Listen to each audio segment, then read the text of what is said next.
Françaises, Français, mes chers compatriotes, quand le 28 octobre dernier je me suis adressé à vous, je m'étais engagé à vous rendre compte de l'évolution de l'épidémie et des décisions qui pouvaient être prises en conséquence. Un mois plus tard, où en sommes-nous? Le nombre de cas positifs journaliers à la Covid-19 a fortement reculé. Il a été supérieur à 60 000. Il s'est établi la semaine dernière à 20 000 cas par jour en moyenne.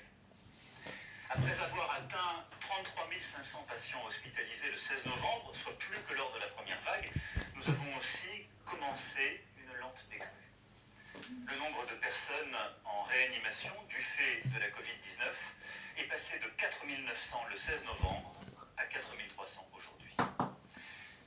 De ces données, il ressort que le pic de la seconde vague de l'épidémie est passé.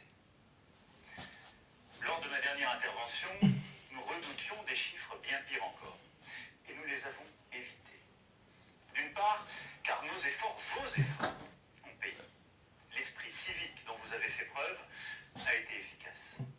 Et d'autre part, parce que nous avons appris à mieux prendre en charge et traiter les patients atteints pour éviter certaines formes graves qui auraient frappé nos concitoyens et pesé encore plus sur nos services de réanimation. Je veux ici saluer le dévouement des soignants qui, en ville comme à l'hôpital, ont tenu, coopéré, innové, malgré la fatigue et la lassitude.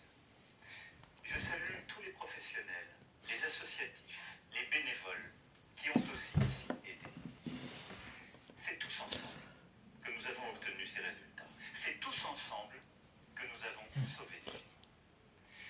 Si nous avons réussi à ralentir la circulation du virus, nous ne devons pas perdre de vue nos autres préoccupations sanitaires.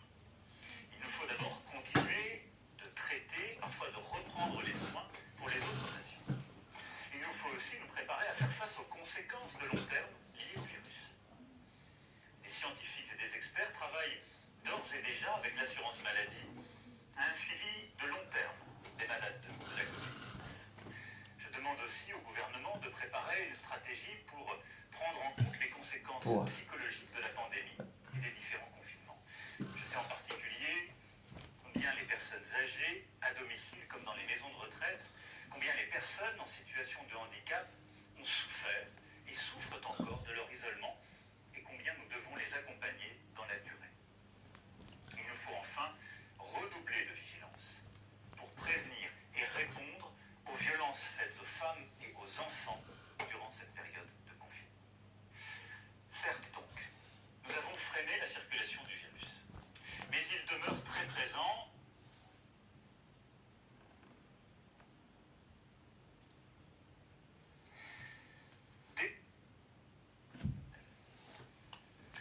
Mes chers compatriotes, j'ai conscience de vous avoir donné beaucoup de détails ce soir, mais je pense que c'était nécessaire pour vous permettre de vous figurer dans les prochaines semaines comment nous allons nous organiser si chacun nous tenons notre rôle. Il y a toujours beaucoup d'incertitudes et il nous faut garder en la matière beaucoup d'humilité, ce virus nous l'a appris.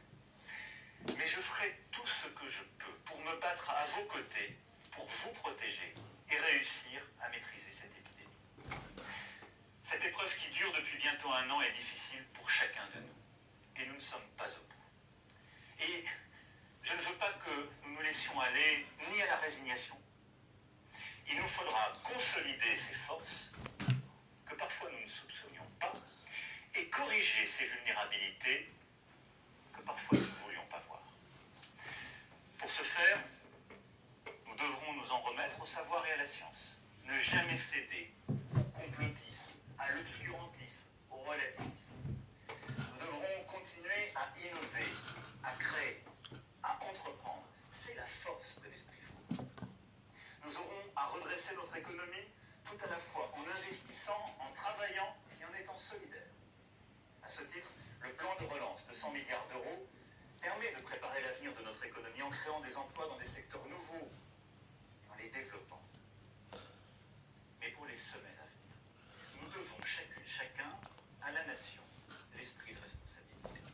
Nous nous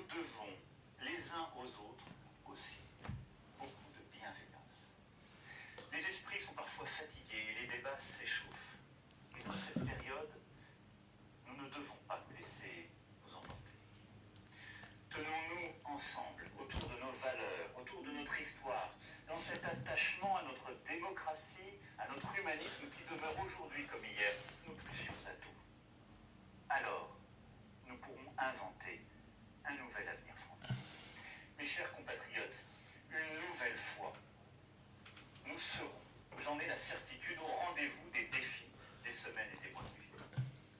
Notre génération a ensemble à vaincre cette épidémie, à affronter le terrorisme, à affronter la crise climatique et celle des inégalités. Aujourd'hui, nous tenons ensemble. Demain, nous vaincrons ensemble. Vive la République, vive la France.